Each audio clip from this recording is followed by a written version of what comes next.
2, converting decimals now to percents and fractions. So we were given a fraction in the first section. Now we're given a decimal, and we need to be able to work with that and convert it to percents and to fractions. So we're going to change each decimal to a percent or fraction. First example we're given is 3.26. Well, we can start by using shading. We've got a 3 in front. So we're going to shade 3 whole grids. And there's a lot of shading.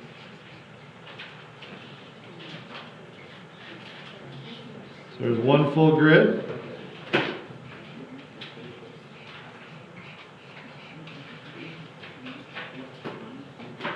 Two full grids.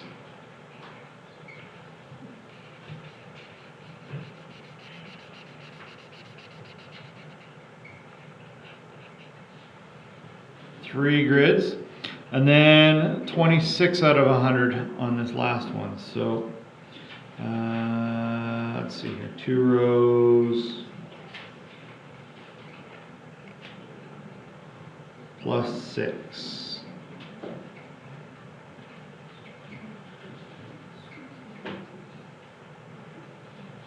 So that's 26 there that are shaded. So that's one way to look at it. And in this case, that means 326% is what we're working with. Just like up here, if you've got your decimal, you can just multiply it by 100 to get your percentage. So decimal times 100, 326% is what we're looking at. So 326 squares are shaded out of a total of 4 grids.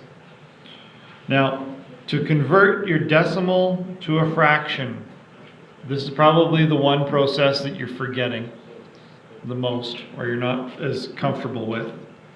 We're going to need to use place value to show this as a fraction. So to do that, let's break this down. 3 is in the ones position, then we've got our decimal. Our 2 is in the tenths position, and our 6 was in the hundredths position. So you need to remember your positions as far as decimals go. The last digit is the one we need to worry about, and that's the 6th. It's in the hundredths position. The number in front of the decimal is going to be the number in front of your fraction. So the 3 goes out in front.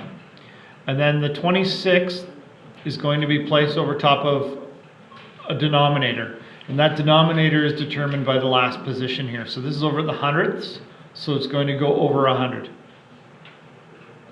So as a fraction, this is 3 and 26 over 100. Now, that's not lowest terms. It's a correct fraction, and sometimes it might be lowest terms, but in this particular instance, it's not. First off, you see right away that these are both even numbers, so they can both be divisible, or they are both divisible by 2. So if you take 100 and divide it by 2, you'll get 50. If you do that to the bottom, do that to the top as well. 26 divided by 2 will give you 13. Now 13, you may be starting to recognize as a prime number. Its only factors are 1 and 13.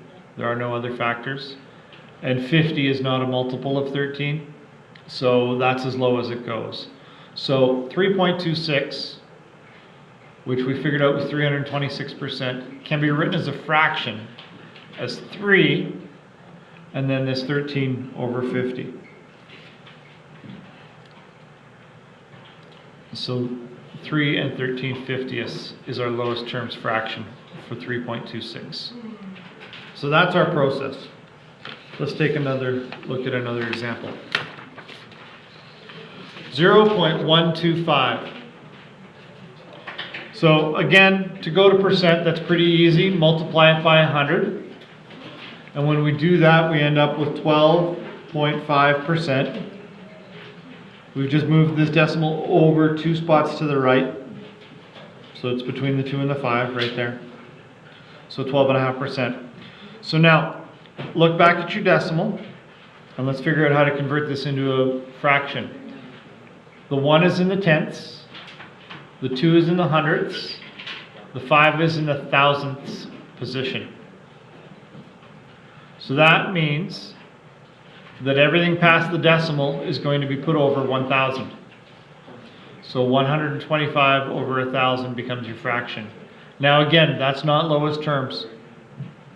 Oh, and I should also point out it's a 0 in front, so there are no whole numbers in front of your fraction. It's just the fraction piece. So 5 and a 0 is what these end in. Well, we know if it ends in a 5 or a 0, it's divisible by 5. So let's try starting with that. 1,000 divided by 5 gives you 200.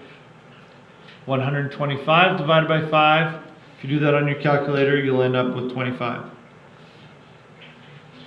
Well, we're in the same position here as we were above. It's a different fraction, but same problem. We have numbers ending both 5 and 0, so we can divide by 5 again. So we'll take 25 over 200. Divide by 5 on the bottom gives us 40. Divide by 5 on the top, that gives us 8. Well, we're getting there, but we're still not where we need to be. Oops, I did that wrong. 25 divided by 5 is 5. Again, ends in a 5, ends in a 0, so both are again divisible by 5. 40 divided by 5 gives you the 8. 5 divided by 5 gives you 1. So in this case, our fraction is 1 over 8 in lowest terms. So 0.125, that is the same as 12.5%, and it's also the same as 1 over 8.